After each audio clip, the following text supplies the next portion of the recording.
Hilchos, Erchin, Vacharamin, Perek Revi, the laws of the valuation vows and dedication vows, chapter 4.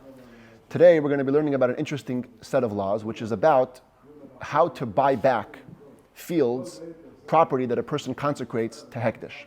And the reason that this is related to the laws of Erchin is because, like the Erchin, which we've been discussing the last couple of days, when a person promises to give the value of a person to the temple, the Torah sets the value, not the market.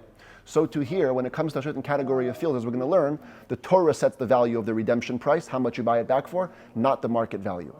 And basically there's going to be two types of fields. One is called a Sdei Achuza, ancestral field. It's been in your family for generations. The other one is called Sdei Mikna. It's a field which you bought. It wasn't in your family, you purchased it from someone else. The laws of the Sdei Mikna are very easy. They're going to be at the end of the chapter. And basically the idea is that in Israel, you weren't allowed to buy land that belonged to you forever.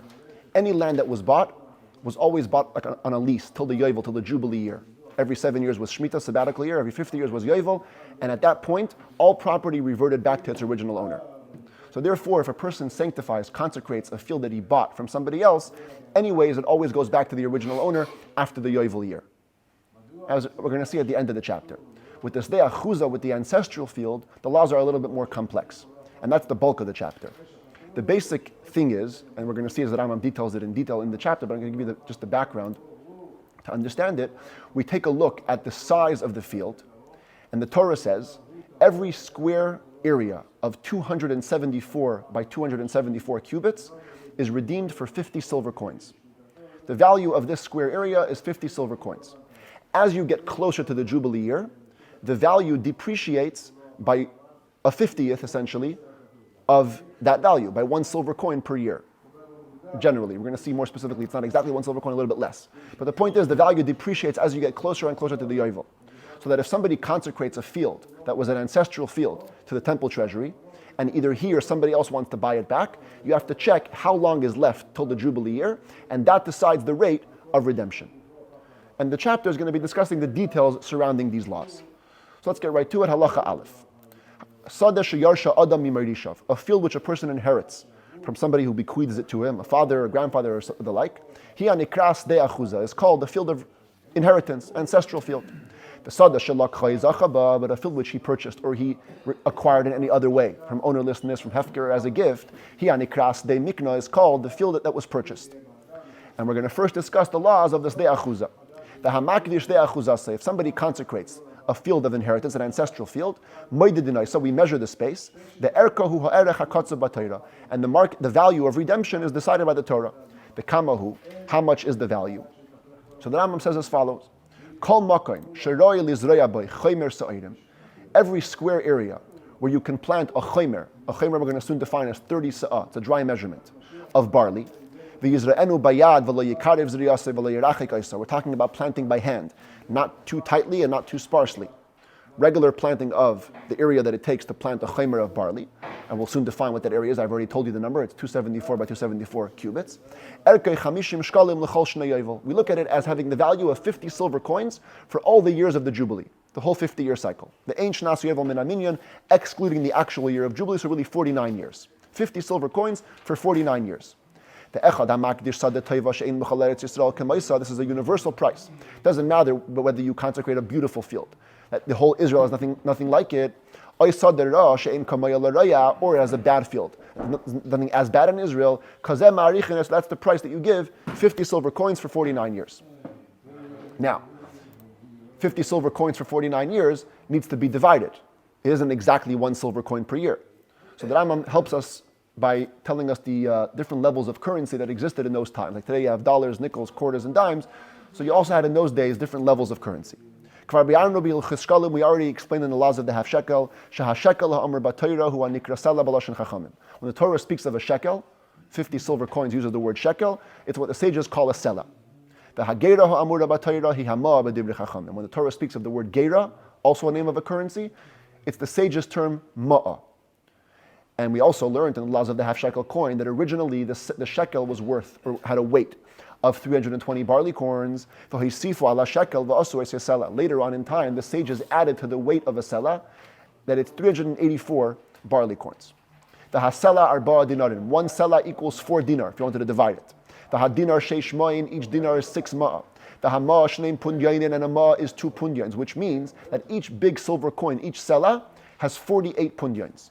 So if you wanted to divide 50 silver coins to 49 years, you would give 1 sela, 1 big coin, that's 49 selas, and 1 punyain per year.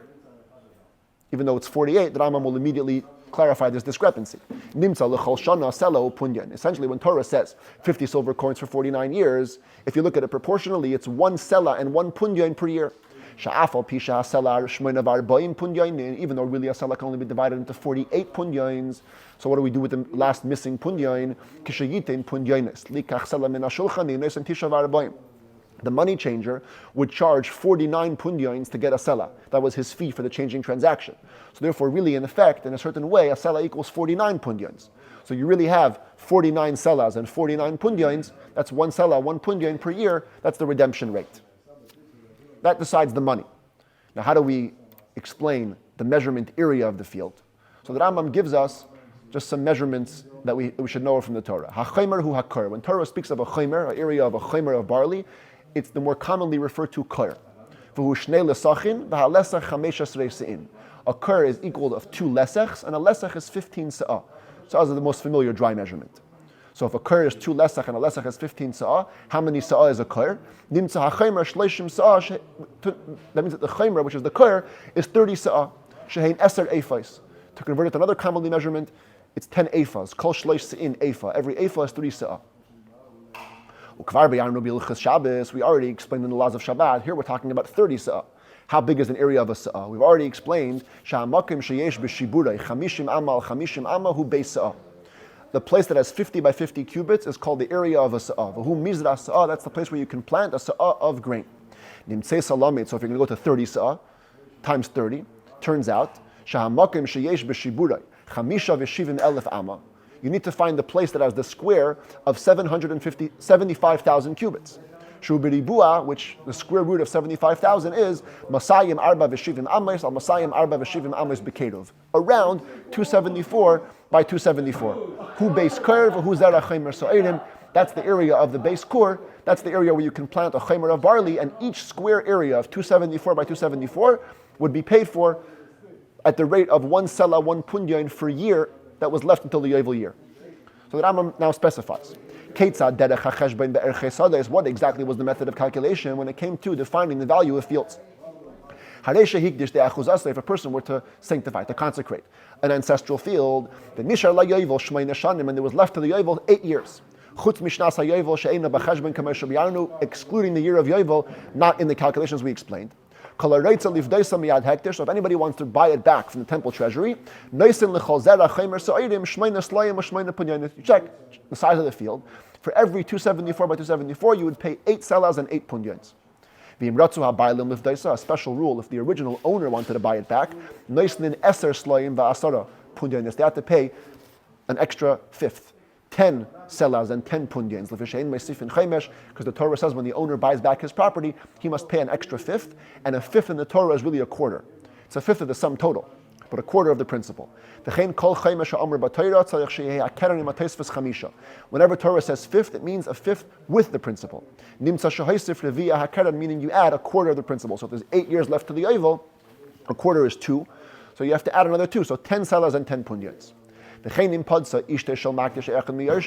Same thing if the wife or another one of the heirs of the original owner bought it back, they must add a fifth. If there's only 4 years left to the Yovel, so of course you give it proportionally 4 selas and 4 punyains per year, per area of 274 by 274. If the owners redeemed it, they have to give an extra fifth, or some vowelize this chamesh. You have to give 5 because that's a fifth of 4. Same thing following this calculation. Sela punyan l'chol shana. You go 1 sela, 1 punyan per year. Another special law about this is you can't give it in installments. You can't pay by year. You got to give one lump sum all at once. If there's only 1 year left until the Yovel, so you go down 1 sela, 1 punyan per year. But if all you have left is a year, you cannot buy it back at just the rate of 1 selah, 1 punyan. Shenamar, because the Torah says, "V'chishav le hakoyin al pi hashanim hanaysaros." The Kohen evaluates the field based on the years that remain. The years is in the plural in the Hebrew terminology, which means einon nifdes begirayin kesef. You don't follow the progressive subtraction for redeeming a field. Unless you're preceding the yovel by 2 or more years. You're 2 years out, 3 years out, beautiful. Selah and a punyan per year. Once you're only 1 year out, we're going to soon see you have to give the entire value if you want to redeem it. The full 50 silver coins. Halacha ches. Nishar beinayo ben hayovel shana v'chadashim. What if you have a year and some? A year and a couple of months between you and the yovel. Im ratza hagizbar lachshe v'chadashim shana. V'yitein shnayim shkalim u'shnayim pudyonim l'chol zera chaymer. If the treasurer wants to be nice to you and consider these months into a year, and say, you know what, we'll call it 2 years, and you give 2 selah and 2 punyans for every area of 30 se'ah, every 274 by 274, harei mutter, that's allowed. Lefi she'ein mechashvin chadashim lehekdish, because we don't calculate months for the temple treasury. Shanamar, because it says al pi hashanim hanaysaros, the leftover years. Shanim ato mechashav lehekdish, v'yato mechashav chadashim. You only calculate years, you don't calculate months. Halacha tes lefichach, therefore, because nobody will be able to buy it back if there's less than 2 years. Ein roi la'adam lahakdish sadeu lifnei hayovel b'pachas b'shtei shanim. It's also no good for the person who owns the field. He shouldn't consecrate it less than 2 years remaining to the yovel. If he makes it holy, nothing to do, it's holy. But nobody can buy it back using the progressive subtraction of 1 selah, 1 punyan per year. Rather, if the Redeemer wants to pay the full value that the Torah gives, 50 silver coins for every area of 274 by 274, so you give it, you redeem it. If you didn't redeem it, then it's going to go to the Kohanim, as we're going to immediately explain very soon, that an unredeemed field goes to the Kohanim. If a Jew consecrates his field during the year of Yovel, during the 50th year, it's not consecrated. It doesn't work. It stays his, with one exception. If a Kohen or a Levite, they have special rules, as we're going to see in the end of the Rambam's 7th book. They have special rules when it comes to property. So if they consecrate their property during the year of Yovel, it's holy. Why? Halacha Yud Aleph, Keshem shegoyalin la'olam, kach magdishin la'olam. The same way we're going to learn that they can buy back their fields whenever they want, they can also consecrate their fields whenever they want. Halacha Yud Beis, hamakdish es sadeyu achar hayovel. If somebody consecrates his field the year after the Jubilee year, in year 1, einon nifdes begirayin kesef ad sheyigmer shana achar hayovel. You would think there's 49 years left. Guy comes to redeem it, let him give 49 silver coins, let him give the full 50. No, we don't follow the progressive subtraction rule until after a full year elapses after the Yovel. Like their same principle, we don't calculate months when it comes to the temple treasury. Therefore, if the Redeemer wants to give the full amount, 50 shekel for every area of 274 by 274, he can redeem it, even the next day, after the Yovel. With no need to subtract. Halacha Yud Gimel, Kisha Moidedin. How exactly do we measure a field? We said every area where you can plant 30 se'ah goes to 50. What counts? What space counts towards that amount? So the Rambam says when we measure, Ein Moidedin Elam Nekaimes Haru'uyin Lizriya. We only measure places that can be actually planted. Hayusham Slayim Givayim Asarat Tfachim. Therefore, if there were stones that were at least 10 tfachim, about 40 inches high, 30, 40 inches high, or holes filled with water, at least 10 tfachim deep, they don't get counted as part of the measurement because you can't plant there. If they're less than 10 tfachim tall or deep, then they do get measured, they're swallowed in, and they're counted in the measurement. If there's ditches in the ground that are 10 tfachim deep or more, but they don't have water in them, technically speaking, you can go inside and plant the area. Nimdadin bifnei atzman, they are measured on their own. And we calculate their worth according to what they're worth. We don't follow the regular rule of the field that 30 se'ah gets considered. This goes according to its own individual worth. Halacha tezvav haysam mileya ilanis. If the field was full of trees, it's a massive tree field. Afal pisha le peidash. even if the guy who makes the field holy doesn't say so explicitly, Hare hikdish gam ha'ilanos. He makes the land holy and the trees. Shakol hamakdish ba'ayin yafehu makdish. We have a rule: when a person declares something holy, he does so with a generous eye. That means everything in the field is holy. However, the special rule of the Torah that you can redeem every area of 274 by 274 for just 50 silver coins, that doesn't apply to the trees. If somebody wants to buy back this field from temple treasury, he pays for the trees according to their regular worth. The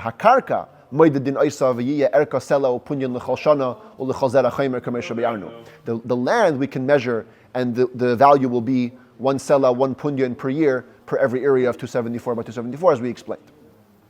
If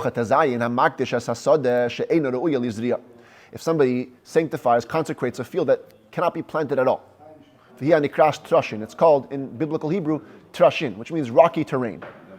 Even today, it means basically you can't do anything with it. It's just rocky. So of course, since the Torah says that we measure the area that can be planted, that rule doesn't apply to this field. And if someone wants to buy it back, he has to buy it back for its full value. So too, if somebody consecrates just trees, you redeem them at their regular worth.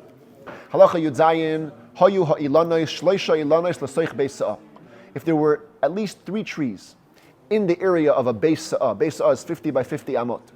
So if you have 3 trees in that area of 50 by 50 cubits, and he consecrates the trees without saying that it's only the trees, he has sanctified not only these 3 big trees, but all the land around it, plus any other little trees that are also there. Because the Talmud says that 3 trees need an area of 50 by 50 to survive, so it's obvious that by default they're included.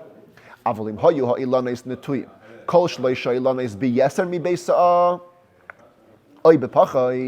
if the 3 trees were planted in more than the area of 50 by 50, or less trees, the pachas means less than 3 trees were in the area of 50 by 50, or he consecrated them one after the other, not all 3 trees together, then of course each tree is consecrated on its own, and he hasn't consecrated the land nor the small trees in between. If he sanctified the trees and only then consecrated the land, they're both holy, each one according to its rate, the trees according to their regular worth, and the land according to the Torah's special dispensation of 50 silver coins for every area of the Chaymer of 274 by 274. Till now we've been talking about options of redeeming the field. What if a person makes his ancestral field holy, and Yovel comes and nobody touched it, nobody redeemed it? It's still owned by the temple treasury. So the Kohanim, they have to pay the worth, the 50 silver shekel per every area of 274, and it becomes their heritage. It goes into their family and that's it. The reason they have to pay a little bit of money is because we never let anything out of the temple treasury without redemption. The oislan hadamim yiplu lehekdesh by the kabayas, the money that the Kohanim pay goes to the temple treasury to upkeep maintenance of the temple. Halacha chaf ge'olah hamakdish kaidem sheyagia hayovel. If the owner himself buys it back before the yovel comes, harezu chayzeres libaleha. It goes back to its owner when the yovel comes. This is obvious, so we're going to interpret it as the Radvaz does, that it means if he just paid the money, even if he didn't actually take possession of it, it still goes back to him when yovel comes. Whatever value he paid goes to the chamber of the upkeep of the temple maintenance fund. As we explained. Similarly, if the owner's immediate relative, his son, bought it back during the years between the consecration and yovel, it goes back to the father when yovel comes. But if somebody else bought it back, a daughter even, another relative, or a stranger redeemed it from the hands of the temple treasury, if the owner bought it back from them, he gets to keep it always. If he didn't buy it back, so again, he consecrates it to the temple, someone else redeems it, now it's in his hands. When yovel comes,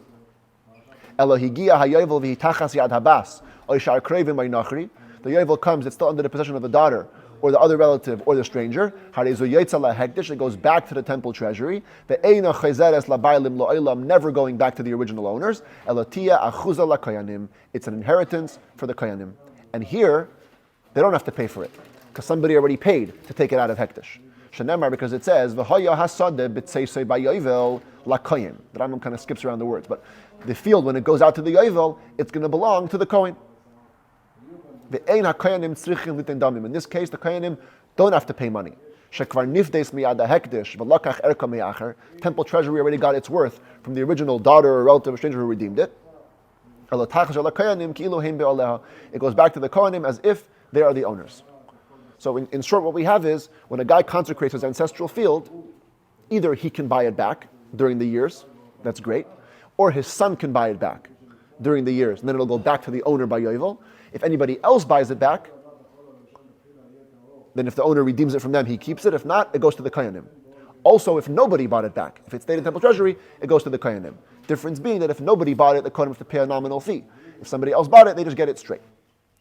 Halacha chaf aleph, bamed dvarim amurim. When are all of these laws said? Be Yisrael. If the original owner of the field was a Yisrael, a regular Jew. Avalim haya hamakdish kohen levi, a special law. If the original owner of the field was a kohen or a Levite, he was the one who consecrated his field. There's no rules. He can always buy it back. Even if yovel passes, nobody buys it back from the temple treasury. The Levi or the Kohen can redeem it even after the yovel year. Shenemar, because it says, Geulas oilam tila levim. Anytime in 100 years from now. Forever. Geulas oilam tila levim. An eternal redemption do the Levian have. They have the opportunity to buy it back whenever they want. If a woman consecrated her field that was in her family, and the husband buys it back from the temple treasury, and yovel comes and it's under the hand of the husband.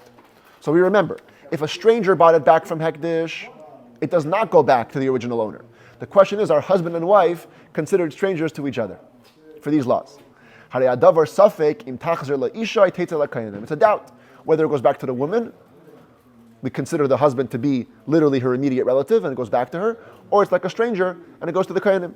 Therefore, like any doubt, if the woman takes possession of the field and she's holding it, the kohenim can't take it out of her hand. If the kohenim come and they grab the field, she can take it from them. That's in general in Torah. When we're in doubt about money or real estate, we say whoever grabs it first wins. A person consecrates his field, and a kohen bought it back from the temple treasury. Think about it. Anyway, it's going to go to the kohen. At the end of the day, if nobody buys it back, it's going to the kohenim. This kohen came ahead and he buys the field in the middle of the years. He pays the sela punyan that whole rate. Yovel comes and it's in his possession. So the kohen seemingly has a valid claim. Lo yoimar, he should not say, because you think he might be able to say, look, anyway, it's going to the kohenim. So no, I'm holding it now. Let it be mine. No, he cannot say that. It goes out to all the kohenim equally. Everybody gets a share. Now, obviously not all the kohenim. All the kohenim, that'd be ridiculous. Take one field, there's thousands of kohenim. So how do we choose which kohenim get it? It says the Rambam Chavdalid, Kisheteitzei hasada lakoyanim bayovel, when the field goes to the kohenim on yovel year, Tinasin lakoyanim shebamishmar shepaga by hayovel. It goes to the kohenim who are on the weekly rotation of that week when yovel enters. In the Rambam's 8th book, we're going to learn that way back when, times of David HaMelech, they divided all the kohenim families into 24 families, 24 groups. And every week, a different group would come serve in the temple. Weekly rotation. So whoever was serving that week, lucky guy, lucky group, they get the properties. If the new year of Yovel came out to be on Shabbat, and we're going to learn in the Rambam's 8th book, Shari Mishmar Yotzei or Mishmar Nichnas, on Shabbos, there would be 2 rotations. One family would come in, one family would leave. Tinasen la Mishmar HaYotzei. You give it to the exiting watch. Why? Because it was theirs when Shabbos began, when Rosh Hashanah began. So it already belongs to them. A person consecrates trees, yovel comes, and nobody redeemed the trees. So trees are not subject to this rule. They don't go out to the kohanim. Because it says, the field, when it goes out. Trees are not a field. But if somebody consecrates a rocky area, yovel comes, nobody bought it back, it goes to the kohanim. As it says, again, the field, this is the field. So that concludes all the laws of this de'achuza, the ancestral field. Now for the last couple of laws, we have the easy halachot of the purchased field. What's the rule of somebody who sanctifies, consecrates a purchased field? So remember that a purchased field, you only bought it for a limited time. It's anyway only going to be yours until yovel. Therefore, says the Rambam, we don't have the special rule of 50 coins for every square of 274 by 74. Rather, shamin oisa b'domeha. We estimate its market value. And we see how much would it be worth if somebody were to buy it until the next yovel year. Whoever wants it can buy it back for that price. If the person who made it, consecrated originally, buys it back, no need to add a fifth. The money paid, the proceeds go to the temple upkeep fund, Erchin, like any other vow of values, dedications. When the yovel comes, it goes back to the original owner, not the guy who made it holy, the guy who originally owned the real estate. Whether it was redeemed in the interim from the temple treasury, someone else is holding on to it, or it wasn't even redeemed, the temple treasury is still holding on to it. It always goes back to the original seller. It does not go to the kohanim. Because really, a person cannot consecrate what doesn't belong to him. So since in the end of the day, the land doesn't belong to you fully, so you consecrate it till the yovel. Afterwards, it goes back to the guy.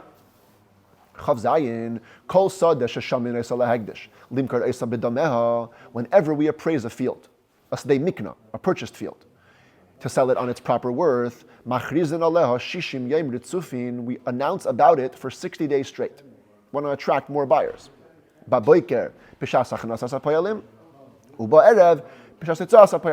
Once in the morning, when all the workers are coming in to work, and in the evening when they're going back home. We declare its borders and we say, this is how much it's worth, this is the appraisal, whoever wants to come by, please come and buy.